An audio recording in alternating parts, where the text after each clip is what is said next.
शीतला माता की पूजन होती है ठंडे समय में, शीतल समय में। शीतला माता ने ये नहीं किया कि रोटी बना के उठो और थाली लेके लाइन में लग जाओ। तुम देखना शीतला माता की पूजन करने लोग जाते ना शीतला सप्तमी शीतला अष्टमी पे, बस 11 बजे तक तो रोटी बनाती रहेगी, सामान बनाती रहेगी। 1-1.5 घंटा में ठंडा हुआ, 12:30 बजे उठ के सीधे लाइन में लग जाएगी, जल्दी से पूजन करके सो जाऊंगी, काम खत्म। शीतला माता ने भी सोच लिया बस तूने मुझे बेवकूफ बनाया, अब रुक जा तू। 11 बजे तक भोजन बनाया, 10 बजे तक भोजन बनाया, 1 बजे रात को लाइन में लग गई पूजन करने के लिए। 1 बजे रात को न जाने किसने पहला दी कि 1 बजे रात को लग जाओ लाइन में, सुबह तक पूजन करके अपने घर आ जाओ, फिर आराम से आके सो जाओ। अब इतनी जल्दी क्या है भगवान के पूजन की? माँ की पूजन करने जा रहे हो, माता से लाड़ लड़ाने जा रहे हो, अपनी माता से अपने दिल की बात कहने के लिए जा रहे हो, अपने स्नेह की बात कहने के लिए जा रहे हो, तो धीरे धीरे प्रेमवश आनंद से माता की आराधना शीतल समय में, ठंडे समय में। ठंडे समय का मतलब है भीतर से ठंडे होकर, अपने भीतर से ठंडे होकर। अब अपने भीतर तो ठंडा ही है ही नहीं ना, जल्दी जल्दी चलो। और आधी बहुत पतली खुशी है और और ये कितना बड़ा कपड़ा थाली पे ढाक ढुका के लाइन में खड़ी है शीतला माता। शीतला माता या हाथ में लोटा या हाथ में थाली, और इतनी देर में पड़ोसन निकल के बाजू में से जा रही थी और लोटा थोड़ा सा ढुल गया। अब यहां शीतला माता की पूजन करनी आई और ये हो गई चंद्र घंटा। लोटा जरा सा ही पानी का झलका, देख के नहीं चल सकती। ठंडा भोजन हाथ में, लोटा ठंडा पानी का, और अंदर अग्नि।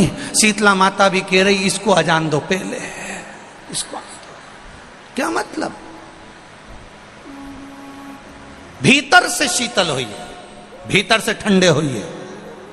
चित्त वृत्ति मन जब भीतर से शीतल होगा, ठंडा होगा, तो मेरी शीतला माता, तुमने पूजन करा ना करा, मेरी शीतला माता प्रसन्न हो जाएगी। बस भीतर से शीतल होगी, ठंडे होगी भीतर से। नेत्र के अश्रु से रुद्राक्ष की उत्पत्ति हुई, जानते हो सब लोग? बोलो तो जम के बोलो, जानते हो ना? फिर भगवान शंकर के नेत्र अश्रु से अंधकासुर की उत्पत्ति हुई, जानते हो सब लोग? बोलो जम के बोलो, ठीक है। तीसरा, भगवान शंकर के क्रोध नेत्र अग्नि की ज्वाला से, उनके अश्रु से ज्वारासुर की उत्पत्ति हुई। ज्वारासुर जिसको एक असुर का भी नाम दिया जाता है। ये जो बुखार आता है ना, ज्वर आता है, जो बुखार आता है, इसको भी असुर के गिनती में लिया गया, ज्वारासुर। और इस ज्वारासुर को शांत करने के लिए माता शीतला को प्रकट किया गया था। और आप गुरुग्राम वासियों के लिए तो बड़ा सौभाग्य का विषय है कि मां शीतला आपके गुरुग्राम में आशीर्वाद देने के लिए सदा विराजमान रहती है। बोल शीतला माता की, शीतला माता की। मां इस गुरुग्राम में माता शीतला अपने भक्तों के आशीर्वाद देने के लिए सदा विराजमान थी है। ज्वारासुर को शांत करने के लिए मां शीतला को प्रकट होना पड़ा था। का जो पूजन का विधान है, उस विधान में कोई गर्म चीज की महत्वता नहीं है क्या? कोई गर्म चीज की महत्वता? फिर भी दुनिया के लोग अपनी बुद्धि लगाकर माता की जब पूजन करने जाते हैं तो वहां अगरबत्ती भी जलाते हैं और दिया भी जलाते हैं। अब एक तरफ तो तुम माता को ठंडा पानी का भोग लगा रही हो, एक तरफ तो ठंडा भोजन चढ़ा रही हो, एक तरफ तो ठंडे का प्रयास कर रही हो, और ऊपर से माता को तुम दिया लगाकर, अगरबत्ती लगाकर तुम माता को सम्मुख में गर्म तत्व को प्रदान कर रही हो, और फिर आकर कहती हो कि मेरा बच्चा क्यों बीमार पड़ता है, मेरे पति को आगे बार बार ये कष्ट क्यों आता है, घर में लोग चिड़चिड़े क्यों हो जाते हैं, घर में लोग क्लेश क्यों करते हैं, आखिर कारण क्या है? तो कारण तो तुम खुद हो कि जो चीज लिखी है वो ना करते हुए दुनिया जो कर रही है तुम वो करना चाहते हो। तुम भगवान की पूजन उस विधान से नहीं करना चाहते जो विधान शास्त्रों में,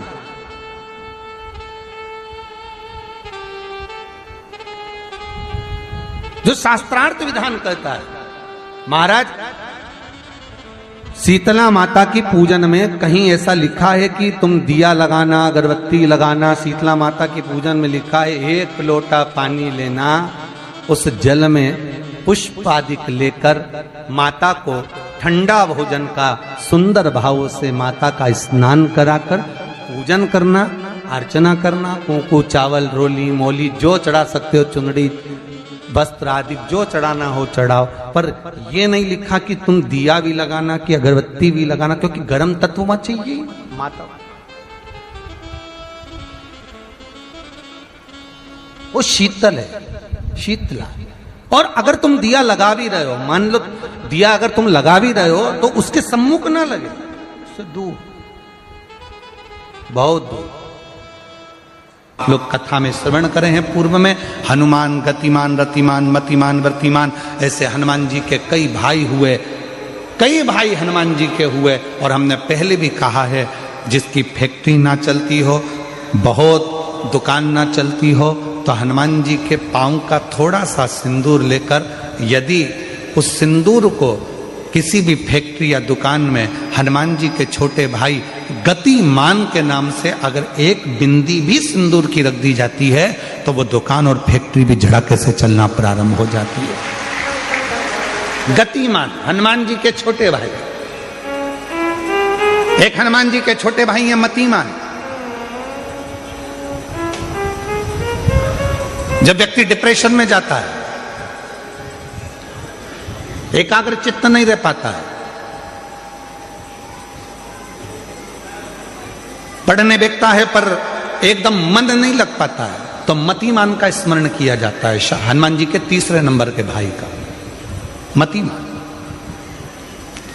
और कहते हैं एक दुर्वा यदि मतिमान के नाम से शंकर भगवान की शिवलिंग पर चढ़ा दी जाए और उसी दुर्वा को वापिस लेकर आया जाए, अंधेरा होने से पहले, सूर्य अस्त होने के पहले, शाम के प्रदोष के पहले यदि उस दुर्वा को उस व्यक्ति को चबा चबा कर खिला दो, तो डिप्रेस हो रहा है, डिप्रेशन में है, चिंता में है, टेंशन में है, और उसका विवेक काम नहीं कर रहा, बुद्धि स्थिर नहीं हो पा रही है, या पढ़ने में मन नहीं लग पा रहा है, तो उसको आप एक दुर्वा मतिमान, हनुमान जी के तीसरे नंबर के भाई मतिमान के नाम से अगर खिला देते हैं, तो उसकी बुद्धि केंद्रित होना प्रारंभ हो जाती है और वो डिप्रेस से हटना प्रारंभ हो जाता है, मन स्थिर होने लगता है।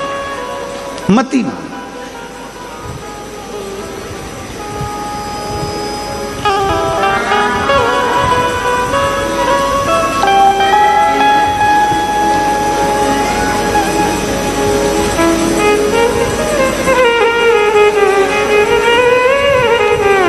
और एक नाम आता है व्रतिमान।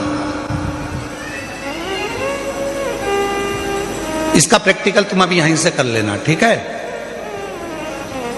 चलते चलते मालूम पड़े तुम्हारी पार्किंग यहां से आधा किलोमीटर दूर है, ठीक है?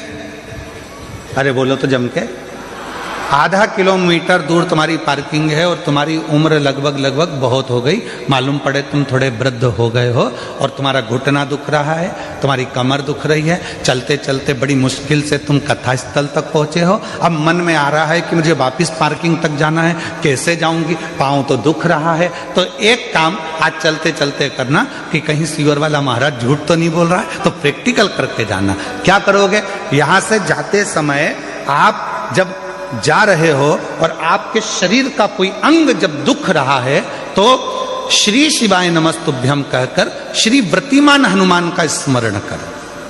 किसका स्मरण करना है?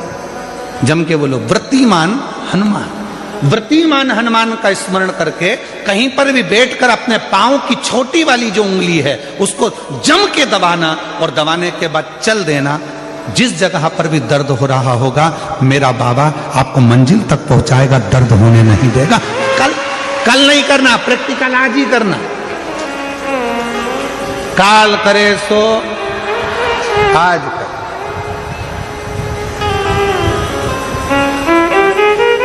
व्रतिमान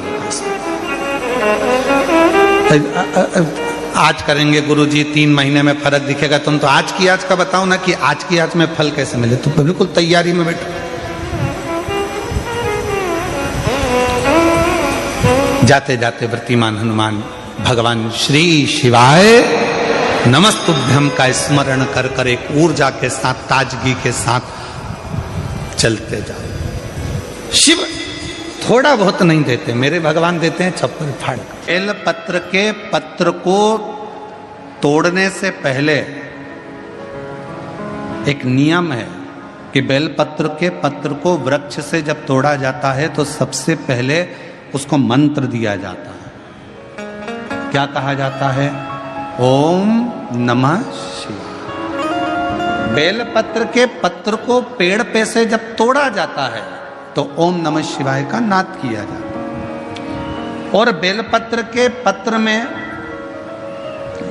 इसमें तो वो नहीं है गूठी, बेलपत्र का जब पत्ता टूटता है तो यहाँ एक गूठी आ जाती है। देखा है आप लोगों ने? जम के तो बोलो, देखा है? तो बेलपत्र के पत्र में जो गूठी होती है उसको भी जब तोड़ा जाता है, उस गूठी को जब अलग किया जाता है तब भी शिव मंत्र उसको दिया जाता है। ओम नमः शिवाय, ओम नमः शिवाय, ओम नमः शिवाय। वृक्ष पे से पत्ते को तोड़ा तो मंत्र दिया, गूठी को तोड़ा तो मंत्र दिया, और बेलपत्र के पत्ते को जब तोड़ा जाता है, मंत्र पत्ते को तोड़ने से पहले मंत्र प्रदान किया जाता है, और जब तोड़ा जाता है तो कहा जाता है, हे माँ पार्वती, हे माँ गोरा, चलो तुम्हें शिवजी ने बुलाया है मेरे कल्याण के लिए। माँ आपको शंकर जी ने याद किया है, मेरे ऊपर बहुत दुख है माँ, कल्याण करिए, चलिए मेरे दुख को समाप्त करिए, निमंत्रण दो।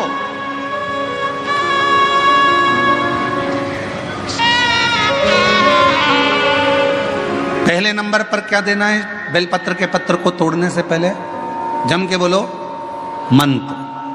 दूसरे नंबर पर क्या देना है? बेलपत्र के पत्र को चलने का, जम के बोलो निमंत्रण। मां पार्वती जी से कहो, हे मां गोरा, हे मां पार्वती, हे मां चलिए, आपको शिव जी ने याद किया है। मां, हे मां पार्वती, हे मां गोरा, मेरे कल्याण के लिए, मेरे दुख को दूर करने के लिए, मेरी तकलीफों को हरने के लिए, हे माँ गोरा, मेरे कष्ट को समाप्त करने के लिए, माँ गोरा, मेरा भंडार भरने के लिए आपको शिव जी ने याद किया है, निमंत्रण दो।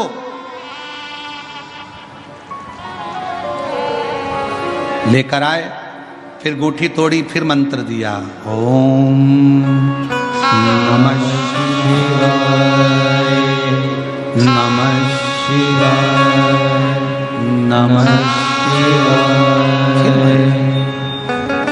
अब गुरुजी ने पूछा कि तुमने मंत्र दिया? नहीं। तुमने निमंत्रण दिया? नहीं। तो फिर तुम्हें क्या हक है कि बेलपत्र का पत्र तोड़ो? शिव महापुराण की कथा तो कितनी बड़ी बात कहती है, बेल पत्र के पत्र को सीधे पेड़ में से तोड़ कर लेकर आना चाहिए। बेलपत्र की डंडी, कई माताओं की, कई भाइयों की आदत होती है, बड़ी सी डंडी होती है, उसको वहां से काट लिया, तोड़ लिया, पूरी की पूरी डंडी तोड़ कर लिया है, फिर घर पर आकर उसमें से पत्तियां तोड़ ली, जो डंडी थी उसको पटक दिया। ना ना ना, ये गलत है, ये गलत है। वृक्ष से पत्तों को निमंत्रण देकर फिर तोड़ा जाता है, और फिर लेकर आकर डूठी तोड़ते समय भी शिव मंत्र को दिया जाता है। कुछ नियम है, बेलपत्र के भी, उसको धारण करना चाहिए, कुछ नहीं।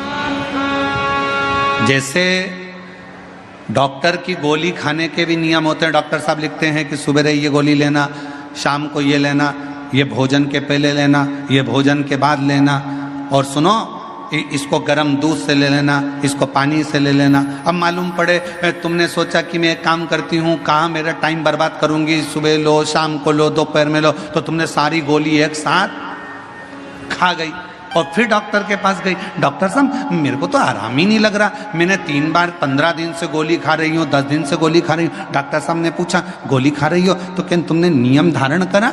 हाँ, क्या क्या नियम धारण करा? सुबह की गोली सुबह खाई, भूखे पेट की भूखे पेट खाई, भोजन के बाद की भोजन के बाद खाई? नहीं नहीं नहीं, मेरे पास समय नहीं रहता, इसलिए सारी की सारी एक साथ खा गई।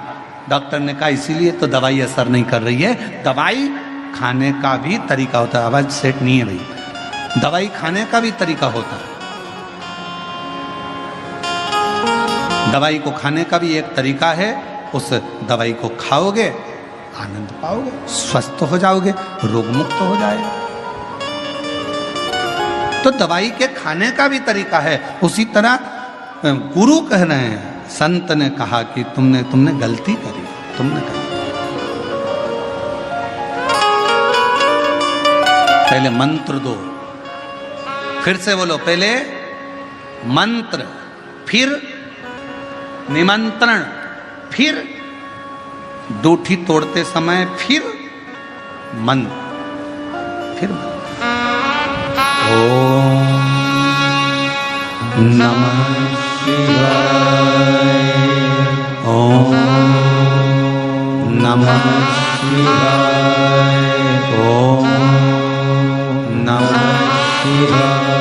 फिर मंत्र के बाद निमंत्रण दो। माँ पा, हे माँ गौरा, साथ में बोलो, हे माँ गौरा, हे माँ पार्वती, चलिए आपको देवाधिदेव महादेव बुला रहे हैं मेरे दुख को काटने के लिए, कष्ट को मिटाने के लिए, तकलीफों को मिटाने के लिए। माँ आपको शिव ने याद किया है।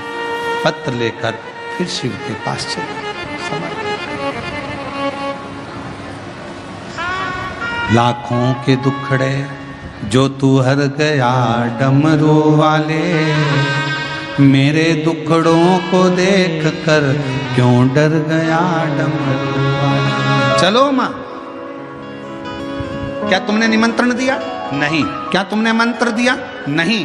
तब संत को क्रोध आया। संत ने कहा बेटा ऐ शिवानंद, ऐसे कभी बेलपत्र को लेकर मत आना, ऐसे कभी बेलपत्र को लेकर मत आना, ऐसे कभी बेलपत्र। ठीक है प्रभु, गलती हो